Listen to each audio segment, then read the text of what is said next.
வேண்டும். இந்த நோன்பு இருக்கின்றது அல்லவா, 3 வகையான முஸ்லிம்களை சந்திக்கின்றது. இந்த ரமலான் மாதத்துல 3 கட்டமாக முஸ்லிம்களை சந்திக்கின்றது. முதல் கட்டம் எப்படி என்று சொன்னால், முதல் வகையை சார்ந்தவர்கள் ரமலானுக்கு முன்னாடியும் தொழுவார்கள், ரமலானிலும் தொழுகுவார்கள், ரமலானுக்கு பின்னாலும் தொழுகுவார்கள். இவர்கள் தான் உண்மையான மூமின்கள். இவர்கள் தான் யாருங்க? உண்மையான மூமின்கள். இவங்க 3 காலகட்டத்தில் ஒரே மாதிரிதான் இருப்பாங்க.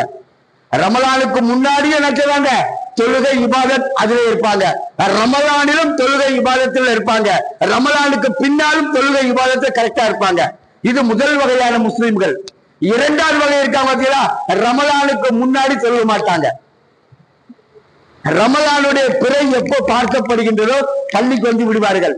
எது வரைக்கும் என்று சொன்னால், குத்துபா பெருநாளுடைய தொழுகை வரைக்கும் என்ன செய்வாங்க, பள்ளியே கதி சதா தொழுகை நோன்பு என்று அப்படியே இருப்பார்கள். ரமலானுக்கு பின்னாடி பள்ளியின் பக்கம் வரமாட்டார்கள். இவர்கள் யாரை ஈமான் கொண்டவர் தெரியுமா? ரமலானை படைத்த அல்லாஹ்வை கொண்டு ஈமான் கொண்டவர் அல்ல, ரமலானை ஈமான் கொண்டவர்கள். ரமலானை படைத்தது யாருங்க? அல்லாஹ். அல்லாஹ்வை கொண்டு இவர் ஈமான் கொண்டவர் அல்ல. எல்லா மாதங்களும் ரமலானை மட்டும் தொழுதால் போதும், மீதம் இருக்கக்கூடிய 11 மாதங்கள் அமல் செய்ய தேவையில்லை. மீதம் இருக்கக்கூடிய 11 மாதங்கள் நம்ம என்ன செய்ய தேவையில்லை, எந்த அமலும் தேவையில்லை. அந்த ரமலான்ல 1 பிறையிலிருந்து அந்த மாதம் முழுமையடைந்த உடனே அவர் எப்படி நம்ம ரமலான் நிறுத்திக் கொள்கின்றோமோ அவருடைய இபாதத்தை நிறுத்திக் கொள்வார். இது இரண்டாவது வகை. இது எந்த பயனும் கிடையாது. இது யாரை கொண்டு ஈமான் கொண்டவர்? ரமலானை கொண்டு ஈமான், அல்லாதே அல்ல. ரமலானை படைத்தது அல்லாஹ்.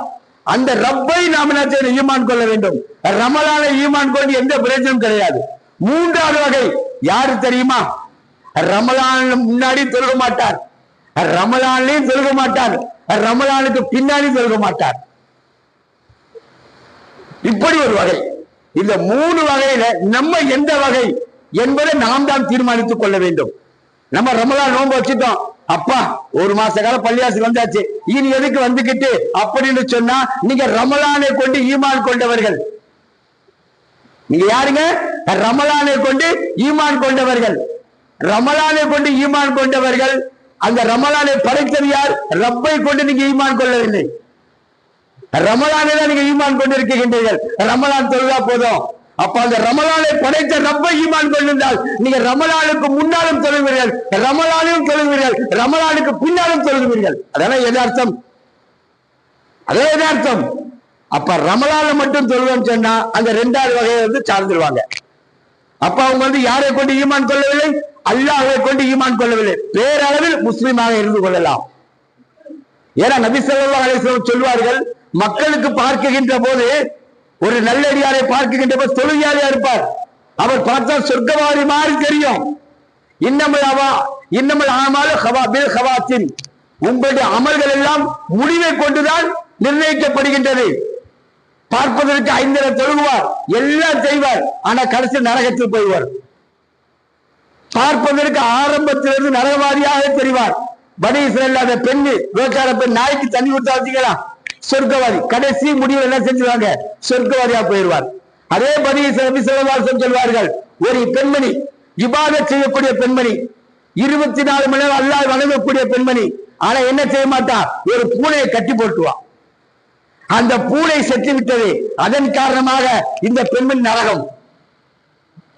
இபாதத்கார், இபாதத்தான் வணக்கசாலி.